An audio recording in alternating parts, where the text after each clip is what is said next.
Alrighty, what's up guys, welcome back to another video on the channel, and today I'm going to be ranking all of these Skylanders gimmicks from worst to best. There have been pretty much every game has had a new gimmick throughout the entire series, including SSA. I'll explain that when I get to it later in the video, but I'm going to be ranking them from worst to best based on how much I like them, what they did to the game, what they did to the gameplay, all of that in this video. So without further ado, let's jump right into the list with number 6.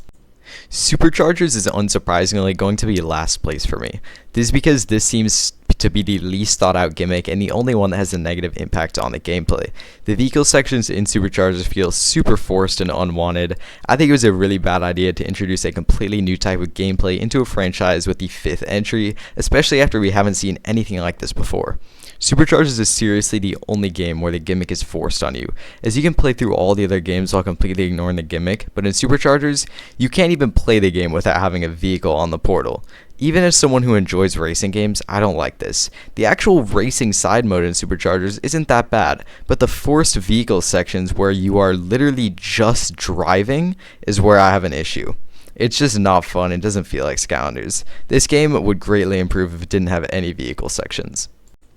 Now coming in 5th place is going to be the Giants from Skylanders Giants. This gimmick is just not very creative and was really designed just to appeal to the young audience of Skylanders who just want bigger and better toys. With that being said, this gimmick does make the gameplay better. You're able to break walls without needing bombs, complete feats of strength to unlock hidden areas and discover treasure, and just stomp on chompies, which is pretty satisfying. This gimmick doesn't really do anything wrong gameplay wise, it's just bland compared to the other ones, which is why it gets 5th place even though it's not nearly as bad as Superchargers. Now coming in 4th place is going to be creating your own Skylander in Skylanders Imaginators. This gimmick is awesome, man, what can I say? This is one of the best ways to freshen up Skylanders and really make it like you're playing as someone that no one else has ever used or an unreleased Skylander or something.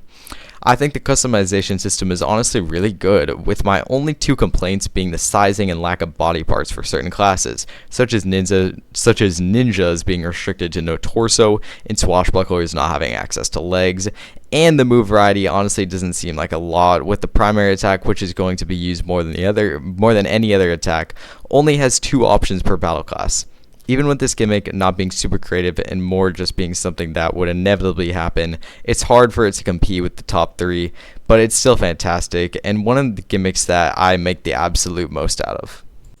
Now coming in 3rd place, I have the Swappers from Skylanders Swap Force. This gimmick was damn creative, especially since it was coming off the game where the whole gimmick was just Skylanders being big. The Swappers let us swap top and bottom halves, which just gave us a bit of taste as to what creating Skylanders was really going to be like, as we were able to mix and match combinations to fit our liking and playstyle. This gimmick was also implemented into the game pretty well, with it being explained in the story and there being optional gameplay sections that focus on the Swap Force's movement types. You can do these if you want, but they aren't required and just serve as a way for you to break up the gameplay with a fun minigame. Another thing to love about this gimmick is the physical interaction it provides players, as literally splitting Skylanders in half and swapping body parts is extremely cool, and it really feels special to see them work it into the game just how you created them. Now in 2nd place, I do have Trapping Villains from Skylanders Trap Team. This gimmick is unbelievably cool, and the villains you get to play as are really awesome.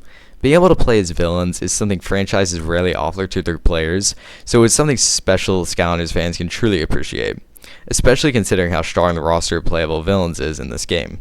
Each villain has some sort of mini side quests that vary in length, with some being just short dialogue or a quick cutscene, and others being what feels like an entire extra level. But either way, it adds depth to this gimmick and content to the game, which we always love to see.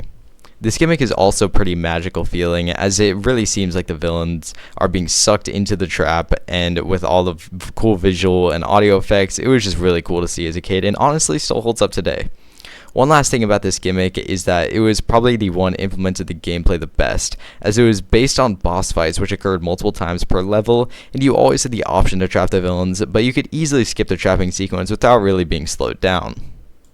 Now in 1st place, this is obviously going to be Toys to Life from Spyro's Adventure. What is there to really say? This is Skylanders. This gimmick is what the entire franchise is built off of, and what makes the whole thing feel so magical. This was the most innovative idea I think has ever come to gaming, and it dominated the market for 6 years because of this. Toys to Life brought 2 of the best things together so seamlessly and magically, and I will always love it for that reason. As always, this was just my personal opinion, so don't be offended by me saying anything bad about your favorite gimmick, but feel free to put your list down in the comments below because I do look at them and I will be interested to see what you guys think, if your guys' opinions are similar to mine or different from mine, because that's what makes the community so awesome. So thank you guys for watching. I will see you guys in the next video, and until then, bye guys.